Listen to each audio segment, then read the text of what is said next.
வணக்கம் மக்களே, எல்லோருத்துக்கும் நல்லா இருக்கீங்களா? கும்பிட்றேன் சாமியோ, கும்பிட்றேன். என்னால் ஒன்றும் முடியலைங்க சத்தியமா.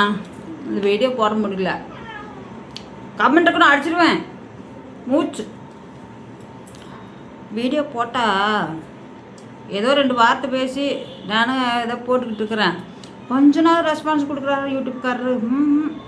ஒரு துளி கூட நவத்த மாட்டேங்கிறாரு. ஏதோ காப்பி ரைட்டு விழுந்துருச்சு, அது எனக்கு தெரியாமல் டெலீட் பண்ணி விட்டேன். அதுக்குன்னு சொல்லி போட்டு இப்போ ஒரே பாக்கில் விட மாட்டேங்கிறாரு. தெரியாமல் தானே பண்ணிவிட்டேன். நான் தெரிஞ்சிருந்தேன் நான் இது பண்ணுறேன். அதுக்கு இத்தனை இது பண்ணுறீங்களா? ஐயோ ஐயோ, சத்தியமாக என்னால் முடியலைங்க. எனக்கு எனர்ஜியாக வரமாட்டேங்குது. ஏதோ ஒரு இது அச்சீவ் பண்ணணும் அப்படின்ட்டு வந்ததில்ல. வந்ததுக்கப்புறம் ஏதோ ஒரு 10 பைசா வந்ததா, யாரோ ஒருத்தருக்கு உதவி பண்ணணும். கண்டிப்பாக சொல்கிறேன். ஒரு டைம் அமௌண்ட் எடுத்துட்டேன். அது யாருக்கு ஹெல்ப் பண்ணிக்கணும் பண்ணியிருக்கிறது, அதெல்லாம் சொல்லக்கூடாது. பேரெலாம் நான் சொல்ல விரும்பல. இப்போவும் அவங்களுக்கு ப்ராப்ளத்தில் தான் இருக்காங்க. சரி, அப்படியே இன்னும் கொஞ்சம் வந்து தொளிச்சு விட்டாருன்னு வச்சுக்க. அந்த பச்சைப்பட்டு நம்பிட்டு தண்ணி தொளிச்சு விட்டாருன்னு வளர்ந்துக்கு செடி. அதை அவர் பண்ண மாட்டேங்கிறாங்க. நான் என்ன பண்ணிட்டு எவ்வளவோ ட்ரை பண்ணி பார்க்குறேங்க.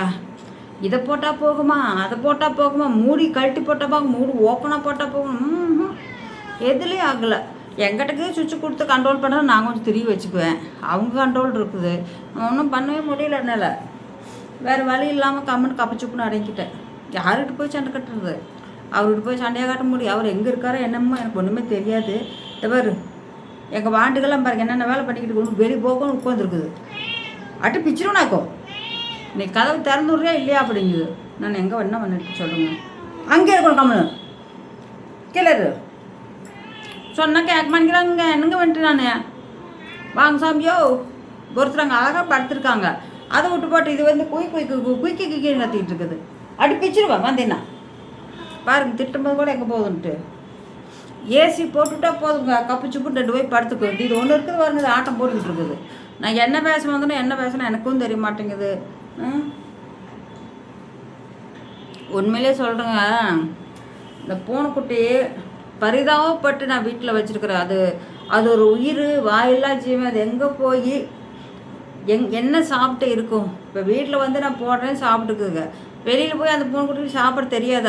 ஒரு பூனைக்குட்டி ஒரு வாரம் வெளியில் போய் என்ன சாப்பிடுச்சு, எலும்பு கூட வந்துச்சு வரைச்சி போய்.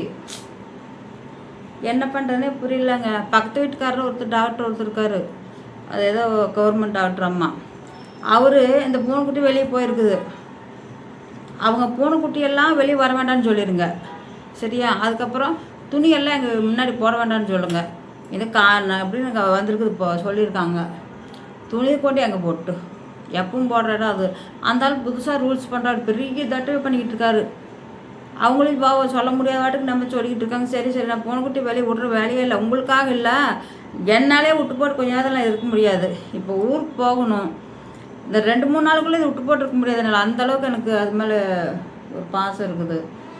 வாயில் சரி, என்னதான் இந்த பூனைக்குட்டி திட்டினாலும் அது கேட்குறதெல்லாம் வாங்கி கொடுப்பேன். சிக்கனு மீன் என்னென்னலாம் கேட்குதோ அது வாங்கி கொடுப்பேன். என்னங்க பண்ணுறது?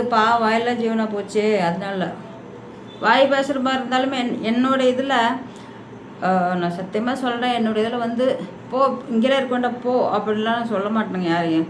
ஆனால் என்னுடைய லைஃப்பில் சொன்னாங்க. அதனால் யாருன்னு என்ன பேரே சொல்லக்கூடாது, இங்கெல்லாம் இருக்கக்கூடாது, கிளம்பி போய்கிட்டே அப்படின்னாங்க. அது இன்றளவும் நான் மறக்கலை. சொல்லிட்டு போக சொல்லிவிட்டு அதுக்கப்புறம் நீ அழுது அக்கப்போர் பண்ணி பக்கத்துலலாம் போய் சொல்லி அழுது எதுக்கு? என்ன பிரயோசனம்? நான் தப்பு பண்ணல. கடவுள் கொடுக்குற தண்டனை எனக்கு. நான் என்ன ஜென்மத்தில் எப்படி பண்ணணும் இல்லை இந்த ஜென்மத்தில் பண்ணணும் எனக்கு தெரியாது. என்ன பேசுறதுன்னு கூட தெரியாமல் இருக்குது. அது புதிராக சொல்லியிருக்கிறேன். எனக்கு அப்போ நான் பட்ட வேதனை கஷ்டம் எனக்கு தான் தெரியும். இருக்கிறாங்க எல்லாம் மனுஷர் தானே, எல்லாத்துக்கும் ஒரே மாதிரி வாழ்க்கையை அமைஞ்சிருது. அப்படியே பெட்டி தூக்கிட்டு அழுதுகிட்டு வந்தேன். இன்னைக்கு 10 வருஷம் ஆகிப்போச்சு புட்டபர்த்தியில் வந்து. இல்லை, இன்னொரு பக்கம் 2 பிள்ளைகளுமே நான் என்ன சொல்லணும்னா 2 பிள்ளைகளுமே நான் கஷ்டப்பட்டு வளர்த்துல எல்லாம் அவங்களாம் வளர்ந்துக்கிட்டாங்க. நான் எந்த ஒரு இதுவுமே இல்லை, பெற்றது ஒன்று தான் அப்படின்னு அவங்க நினச்சிட்ருக்காங்க. ஆனால் பெத்த தாய்க்கு நீ ஓடு, நீ வந்து விருந்தெல்லாம் வைக்க வேண்டாம், ஓடு தேடி கஞ்சி ஊற்று, ஒரு ரூபா கஞ்சி ஊற்று, அதுக்கு உனக்கு புண்ணியம் கிடைக்கும். ஏன் இப்போ புண்ணியத்தை, புண்ணியம்னு இல்லை, மனசு நோவு கிடச்சி வேண்டாம் அப்படின்னு ஒதுக்கி வச்சு, பெத்த தாய் ஒதுக்கி வச்சிங்கன்னா என்ன நல்லது கிடைக்க போகுது? நான் தெரியாமல் கேட்குறேன். கண்டிப்பாக கிடைக்குமா? எதுக்கு அப்படி பண்ணணும்? மனசு ரொம்ப கொந்தளிக்குது எனக்கு, சொல்ல முடியாத அளவுக்கு வேதனை வருது. எத்தனையோ பேருங்க உலகத்தில், எத்தனையோ பேர் தாய் தகப்பனை ரோட்டில் விட்டு தவிக்கி விட்டு, அதுக்கப்புறம் வந்து அந்த முதியோர் இல்லத்தில் கொண்டு விட்டு பண்ணுறாங்க. எங்க உங்களுக்கு சம்பாதிக்கணும் வேலை இருக்குது இல்லை? எங்கள் அப்பா அம்மா வந்து சம்பாரித்து விவசாயம் பண்ணி வேலை செஞ்சாங்க. எங்கள் அப்பா எங்கள் சித்தப்பா 2 பேருமே அவங்களுக்கு தாயை மனசு கோணாமல் வளர்த்துனாங்க. எங்கள் பாட்டி வந்து